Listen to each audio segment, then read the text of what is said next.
बिस्मिल्लाहिर्रहमानिर्रहीम। नाजरीन, hit story के साथ मैं हूं शमशाद मांगट।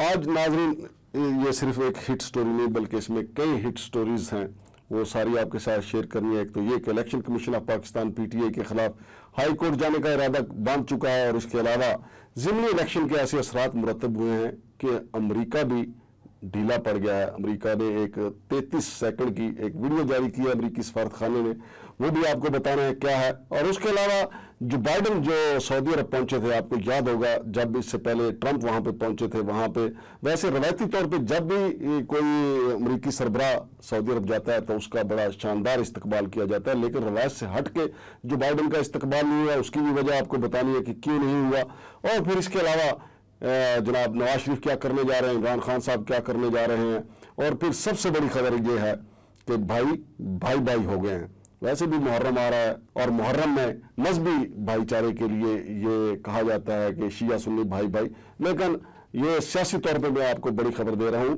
कि भाई जो हैशटैग में भाई लिखा जाता है, भाई भाई हो गए। और बनी गाला में जो जरदा तकसीम हुआ है उसकी बुनियादी वजह भी यही है कि भाई जो है वो भाई हो गए हैं।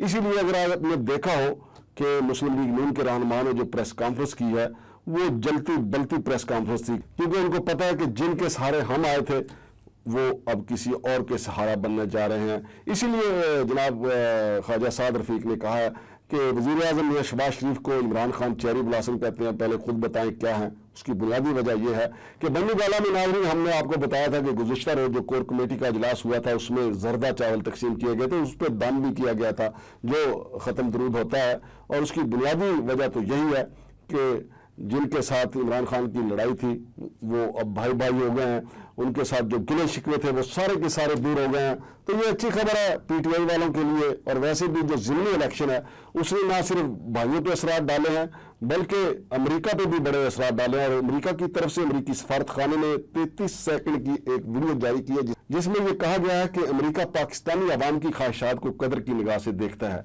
और साथ ही उन्होंने ये भी जिक्र किया और अमेरिका की अहमियत को भी उजागर किया है कि अमेरिका ने एक साल में पाकिस्तान से तकरीबन 8 अरब डॉलर का सामान खरीदा है। और ये कहने का मकसद ये है अमेरिका का कि अमेरिका पाकिस्तानियों के लिए कितना अहम है, और साथ ये भी बताया कि खुद पाकिस्तान अमेरिका के लिए कितना अहम है। लेकिन ये चूंकि अब खेल जो है वो तेजी के साथ आगे बढ़ रहा है और अमेरिका IMF के जरिए पाकिस्तान का बाजू मरोड़ रहा है।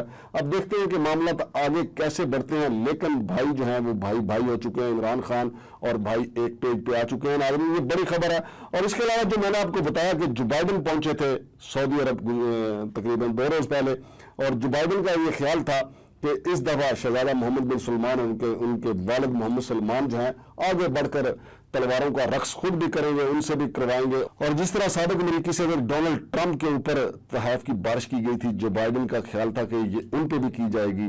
चूंकि शहजादा मोहम्मद बिन सलमान के अंदर ये खफगी और रंग मौजूद था कि जो बाइडन ने उनको ब्लैकमेल करने की कोशिश की है जमाल खशोगी कत्ल केस में, और इसी वजह से सऊदी अरब की तरफ से जो बाइडन को ये जवाब दिया गया था कि अगर आप ये समझते हैं कि जमाल खशोगी जो है उसका कातिल शहजादा मोहम्मद बिन सलमान है, तो फिर जहां पे कत्ल हुआ था तुर्की, उससे मुद्दई से पूछे कि वो क्या इस केस की पैरवी करना चाहते हैं।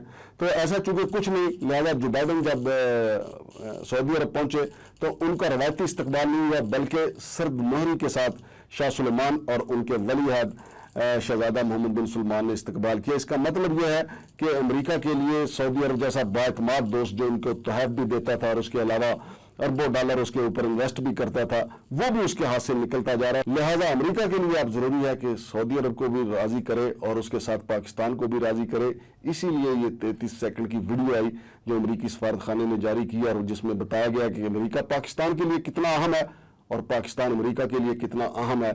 लेकिन खित्ते में सूरत हाल चूंकि बदल चुकी है, रशिया जो है वो उसकी अपनी अहमियत हो चुकी है और चाइना तो हमेशा पाकिस्तान के लिए बहुत अहम रहा है, और CPEC की वजह से चाइना की अहमियत बहुत ज्यादा बढ़ चुकी है। इसीलिए IMF के जरिए अमेरिका चाहता है कि CPEC को रोल बैक कर दे, CPEC को खत्म करवा दे, लेकिन बड़ा मुश्किल है। और कहा यह जा रहा है कि इमरान खान अब 2 तारीख सिर्फ 5 साल के लिए नहीं आएंगे बल्कि वो अगले 10 साल के लिए आएंगे।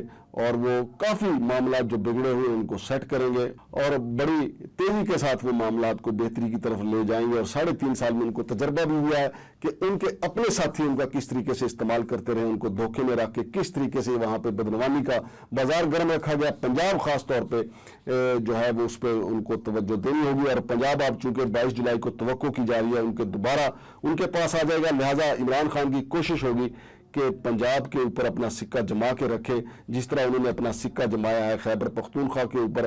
اور ناظرین آپ کو یہ بھی بتاتا چلوں کہ مسلم لیگ نون والے بار بار کہتے ہیں کہ foreign funding case Imran Khan کے گلے کی ہڈی بن چکا ہے, لیکن الیکشن کمیشن آف پاکستان خود کہہ چکا ہے کہ یہ فارن فنڈنگ کیس نہیں ہے بلکہ ممنوعہ فنڈنگ کا کیس ہے. اور اسلام آباد ہائی کورٹ نے بھی اس پہ اپنی رولنگ دی تھی کہ یہ ممنوعہ فنڈنگ کا کیس ہے اور اس میں زیادہ سے زیادہ یہ سزا ہو سکتی ہے کہ جو پیسے باہر سے آئیں گے وہ ضبط ہو جائیں گے. مثال کے طور پہ پی ٹی آئی کو اب تک 25 کروڑ روپے جو باہر سے آیا ہے جس کا کیس بنا ہوا ہے وہ ضبط ہو سکتا ہے. نہ تو پارٹی نااہل ہوگی اور نہ ہی قیادت نااہل ہوگی. ناظرین اس کے ساتھ جڑی ہوئی خبر جو ہے وہ election commission of Pakistan Imran Khan کے خلاف اسلام آباد ہائی کورٹ سے رجوع کرنے کا ارادہ رکھتا ہے, اور ان کی پلی یہ ہے کہ عمران خان نے 2 تاریخ اکثریت سے ضمنی الیکشن جیت بھی لیا ہے, اور اس کے باوجود وہ الزام لگا رہے ہیں کہ الیکشن کمیشن آف پاکستان نے جانبداری کا مظاہرہ کیا, اور ساتھ ساتھ وہ چیف الیکشن کمشنر جناب راجہ سلطان سکندر کا استعفیٰ بھی مانگ رہے ہیں. لہذا راجہ سلطان سکندر جو ہیں وہ اسلام آباد ہائی کورٹ میں جانے کا ارادہ رکھتے ہیں, وہاں پہ وہ ریٹ کریں گے کہ میں نے سپریم کورٹ آف پاکستان کے حکم پہ بڑی سخت محنت کی تھی اور اس سخت محنت کرنے کا نتیجہ یہ ہے کہ مجھے پھر بھی جانبدار کہا جا رہا ہے اور میرا استعفیٰ بھی مانگا جا رہا ہے. ناظرین آج کی ہٹ سٹوری میں یہ بے شمار ہٹ سٹوریز تھی جو آپ کے گوش گزار کرنا ضروری تھی, اور امید ہے کہ انشاءاللہ عزیز اگلے چند گھنٹوں میں مزید بہت زیادہ خبریں آئیں گی. اس کی وجہ یہ ہے کہ سیاست کا بازار بہت گرم ہے, جتنی گرمی ہائپ پہ ہے بالکل اسی طریقے سے سیاسی بازار بھی بہت گرم ہے. شمشاد مانگڑ کو اجازت دیجیے, اللہ حافظ.